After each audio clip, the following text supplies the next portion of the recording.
A história de José. José era o filho amado de Jacó, nascido de Raquel, a sua esposa preferida. Jacó o amava mais do que a todos os seus outros filhos. E para mostrar esse amor, fez-lhe uma túnica colorida, símbolo de honra e distinção. Mas esse amor despertou inveja entre os irmãos. José tinha sonhos e eles não eram comuns.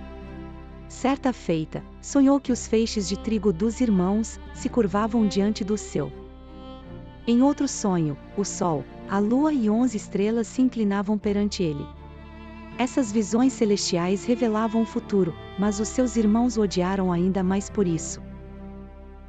Certo dia, José foi enviado por seu pai para levar mantimentos a seus irmãos, que apacentavam o rebanho na cidade de Siquém. Mas, ao vê-lo de longe, tramaram contra ele. "Olhe lá, lá vem o sonhador", disseram. Queriam matá-lo. Mas Rúben, o mais velho, convenceu-os a não tirar-lhe a vida. Jogaram José em um poço vazio e sem água. Pouco depois, passou uma caravana de ismaelitas rumo ao Egito e os irmãos dele decidiram vendê-lo por 20 moedas de prata. José, triste, traído e decepcionado, foi vendido pelos próprios irmãos e foi levado para uma terra estrangeira. A caravana levou José ao Egito, onde foi vendido a Potifar, oficial do faraó e capitão da guarda. Mesmo como escravo, José prosperava, pois o Senhor era com ele. Tudo o que tocava florescia. Potifar percebeu e o colocou como administrador de toda a sua casa. Mas a mulher de Potifar o cobiçou ao ser rejeitada, o acusou falsamente. José foi preso, injustamente, mas nem ali, Deus o abandonou. Na prisão, José ganhou a confiança do carcereiro e passou a cuidar dos outros presos. 2 homens vieram parar ali: o copeiro e o padeiro do rei. Ambos tiveram sonhos misteriosos, e José, com sabedoria vinda de Deus, interpretou-os. O copeiro seria restaurado ao cargo, o padeiro, executado. Tudo aconteceu conforme José dissera. Mas, ao sair, o copeiro esqueceu-se dele, por 2 longos anos. Certa noite, o faraó teve 2 sonhos que o perturbaram. No primeiro, 7 vacas gordas eram devoradas por 7 vacas magras. No segundo, 7 espigas cheias eram consumidas por 7 espigas mirradas. Nenhum dos sábios do Egito pôde interpretar. Então, o copeiro lembrou-se de José. Chamaram-no da prisão. Diante do faraó, José declarou: "Não está em mim, de Deus dará resposta de paz a faraó." Ele explicou que os sonhos revelavam o que Deus estava para fazer. 7 anos de fartura viriam, seguidos de 7 anos de fome sobre toda a terra. O faraó reconheceu a sabedoria divina em José e o exaltou sobre todo o Egito, tornando-o governador. Entregou-lhe o anel real, vestes de linho fino e um colar de ouro. José, o escravo esquecido, agora governava a nação mais poderosa da época. Durante os 7 anos de fartura, armazenou o alimento com prudência. E quando a fome chegou, o Egito estava preparado, e todas as nações vinham buscar pão. A fome também alcançou Canaã. Jacó enviou seus filhos ao Egito para comprar mantimento, todos, menos Benjamim. Ao chegarem, apresentaram-se diante de José, sem reconhecê-lo. Mas ele os reconheceu. E lembrou-se dos sonhos da juventude.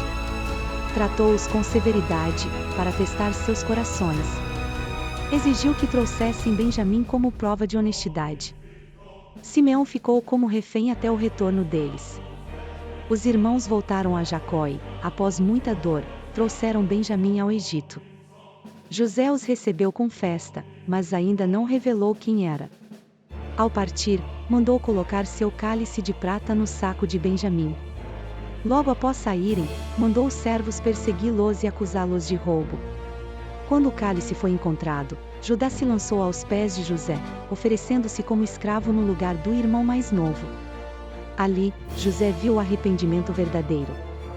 Não podendo mais conter-se, José chorou em alta voz e revelou: "Eu sou José, vosso irmão, a quem vendestes ao Egito." O espanto tomou conta de todos. Mas José os consolou dizendo: Não fostes vós que me enviastes para cá, mas Deus, para preservar a vida de muitos. Ele perdoou seus irmãos, e o amor triunfou sobre a dor.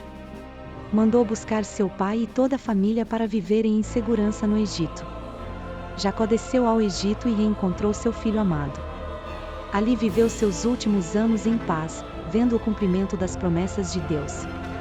José tornou-se pai, líder e salvador de uma geração.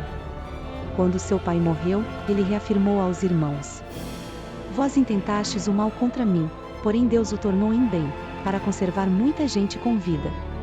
Assim termina a história do homem dos sonhos. Aquele que passou pelo poço, pela prisão e pelo trono. Para mostrar que o propósito de Deus nunca falha. A vida de José nos ensina que o caminho do propósito nem sempre é reto. Há momentos em que parece que tudo está dando errado. Os sonhos se perdem, as portas se fecham, as pessoas nos traem. E o coração se pergunta: onde está Deus nisso tudo? Mas a história de José responde: Deus nunca deixou de estar ali. Mesmo no poço, ele estava presente. Na casa de Potifar, na prisão, no esquecimento, Deus estava tecendo algo maior. Os olhos humanos viam derrota. Mas o céu via preparação. José foi vendido, humilhado, esquecido.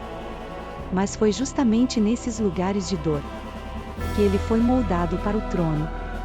E quando finalmente entendeu o propósito, ele pôde dizer com fé: Vocês intentaram o mal contra mim, mas Deus o transformou em bem. Essa é a lição para os dias de hoje. Nada está perdido. Talvez você esteja em um poço agora, sem forças, sem respostas, sem esperança. Mas Deus ainda está escrevendo a sua história. O mesmo Deus que tirou José da prisão pode te tirar do desânimo, da dor e da solidão. Ele transforma a traição em testemunho, lágrimas em aprendizado e sonhos esquecidos em destino cumprido. Então, se você está cansado, lembre-se: o plano de Deus é perfeito, mesmo quando não entendemos.